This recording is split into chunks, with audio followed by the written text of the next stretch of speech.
I'm pretty excited about this one because if you're a friend of mine, then you know that I really like skincare.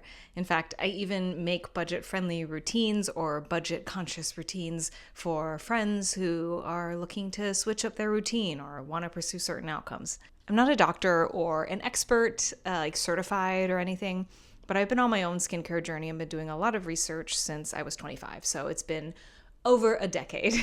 I come at this from, I think, a different place than a lot of the YouTubers that I see and a lot of the influencers out there, which is that I have never gotten Botox. I don't intend to. I don't intend to go under the knife at all.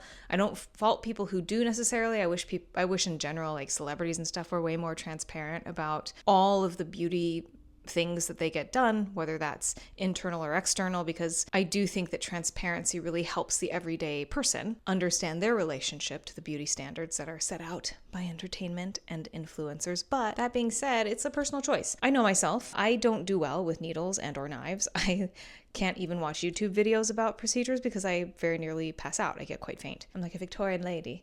So I'm not intending to do any of that. Another reason that I'm not intending to do that is that I love that I have been able to watch my mom get older. I think that she's one of the most incredibly beautiful women. And when I look at her, I'm like, that's how I'm going to age. And that's awesome because she looks amazing. My dad as well. Like both my parents look younger than their age, than the number that their age is, it would suggest, right? And I love that I've gotten the privilege of watching my parents age. I find aging on female and male faces extraordinarily beautiful. So because that is both an aesthetic and a preference of mine, and also because I pass out at the sight of a needle, I will not be getting any Botox or plastic surgery. Now, I'm going to go over my skincare routine here as someone who has never gotten in-office procedures other than like a facial. I've never even gotten a peel. I've thought about it, almost did it last year, and then I was like, well, that just seems so intense. I have been on my own health and skincare journey that I think has really helped me age as well as I have. I'm in my very late 30s. So some of those things I'm going to go over first before we dive into the skincare routine, just as like a bullet point list. So the first thing is I lift weights. I've been lifting weights consistently for about 13 years, ever since I got married. My husband was the first one to push me to lift heavier, and it has completely changed my perspective on my body, my health, and also my aesthetics. I really think that lifting weights helps. I know this sounds weird, but it does help your skin because it helps you age differently. It helps with insulin sensitivity. It helps with bone density. It helps with all of the things that can collapse as we get older. The other thing is when I was about 28, I was diagnosed with 2 different thyroid conditions, both Graves' and Hashimoto's. Now, diagnosed is kind of an interesting word because a Western doctor diagnosed me with Graves', and 5 months later, my blood work had flipped and I had Hashimoto's, which is hypothyroid. I worked with a naturopath and she got me back into balance within 6 months. And then the rest of that time, we were just optimizing digestion and hormones. But through that process, I did learn a lot about how what I was eating and the stress I was undergoing and how little I was sleeping was really not helping my overall levels of inflammation in the body. And so I have a slightly deeper awareness of what causes me to become inflamed, what causes reactions in my body, and I think that's helped a lot when it comes to skin. In fact, there was a time where I cut a bunch of stuff out of my diet because I was going on a SIBO protocol, which is small intestinal bacterial overgrowth. Listen, I've since heard some stuff about the testing for SIBO that leads me to believe that potentially I never had it, but that's a whole other story and we can go into that later. Well, I noticed when I cut a bunch of inflammatory foods out of my diet, the ruddiness, redness, and acne just plummeted. I suddenly didn't have it anymore. And I looked in the mirror one day and was like, oh my gosh, my skin is so clear.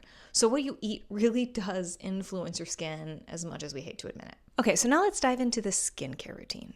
In the morning, every other day, I try to sit in front of my red light panel for 10 minutes. I have a really great panel by Platinum LED. It's one of their Biomax panels, and with it, you can change the amount of infrared and near infrared light that you're being exposed to. And because I have melasma, I do take the infrared level down, and it's mainly near infrared that I'm sitting in front of.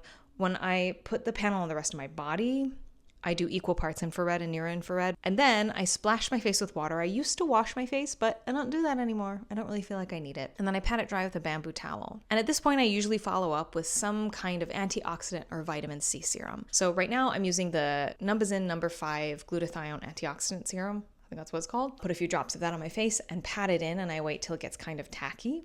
And then I apply my prescription azelaic acid, which I've been on since early May. I don't really see any huge differences, so after this course of it, I might just go back to over the counter. And then again, I pat that in until it's tacky, and then I apply my moisturizer. And usually I do 2 layers because I'm extra, so I do 1 layer of the Calming Lotus cream from Ovectin. I really like it. And then I'll follow up with a heavier moisturizer, either the Ilion Ceramide Atto cream or the Prequel, the light blue moisture barrier one. This isn't necessary to layer. Like, I could probably be fine with just the clean cream from Rovectin, but I tend to feel like for my skin in particular, it helps to have 1 layer be sort of hydrating and the other one to be very humectant and lock everything in. I have coffee, I wait like 5 to 10 minutes until my skin is like kind of dry to the touch, if that makes sense. Not dry, but not glazed donut anymore. And then I apply 2 finger lengths of my sunscreen, my favorite sunscreen, Skin Aqua, 1 finger at a time. So I do 1 finger length and then I let that set and then I do the second one. So that's my skincare routine in the morning. 4 products, 5 because I'm extra, and use 2 moisturizers. I will say if I'm going to go outside a lot during the day, I will follow up the Skin Aqua SPF with a mineral physical SPF. This is for aging, but it's also because I suffer from melasma. I've got it here and here and here. And so I'm really liking the Haru Haru Wonder one right now. And I also will sometimes top that with the Misha BB cream if I want to look a little bit more, even toned. So then at night, I have to wash all of that off. So I start with the Softimo Speedy Oil Cleanser. I used to really love the Haralabo one, but then I couldn't find it for like ever. So I had to switch. So I put that oil on my face without any water, and I rub that around for about 60 seconds, make sure to get my eye makeup and stuff off. And then with just like a tiny bit of water, I emulsify it so it turns milky. And then I rinse that off really, really well. Then I move on to my facial cleanser. So for facial cleanser, I use the Vana Cream Gentle Facial Cleanser. It's super inexpensive. It doesn't have any like fragrance or anything, and it's just been like a mainstay for me for years.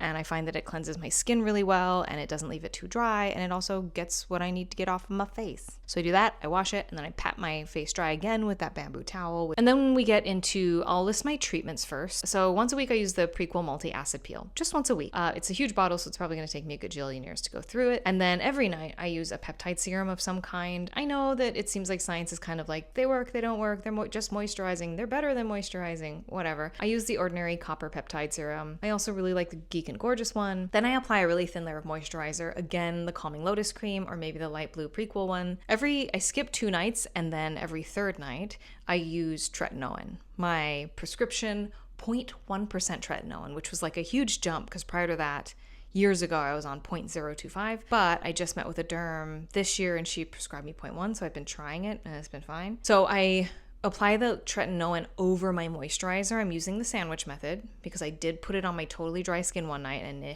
she did not like it. The next day I was super sensitive. So then after the tretinoin, I just like pat it to make sure it's tacky, and then I follow up with a much deeper moisturizer, which is the dark blue Prequel moisturizer. Also, really do like the Ilion for nighttime, but the problem is it interferes with the final step of my routine, which is the most extra.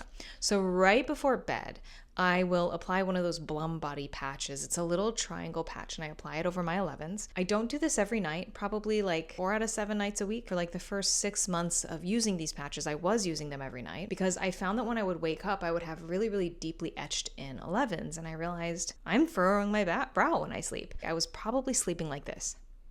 So I've started using the patches and they've helped a ton, but for whatever reason, when I use the Ilion moisturizer, they won't stick. It just never fully sinks in or something. I'm not really sure. So that's it. That's my full routine. It's pretty simple. I've pared it down a lot over the years because I've used so many different products and devices, and I found that in the long run, I haven't really seen too much of a difference. So anyway, that's my piece. If you enjoyed this, give it a like, subscribe, comment if there's something you want me to try. If it has fragrance in it, I probably won't. And I'll see you all soon.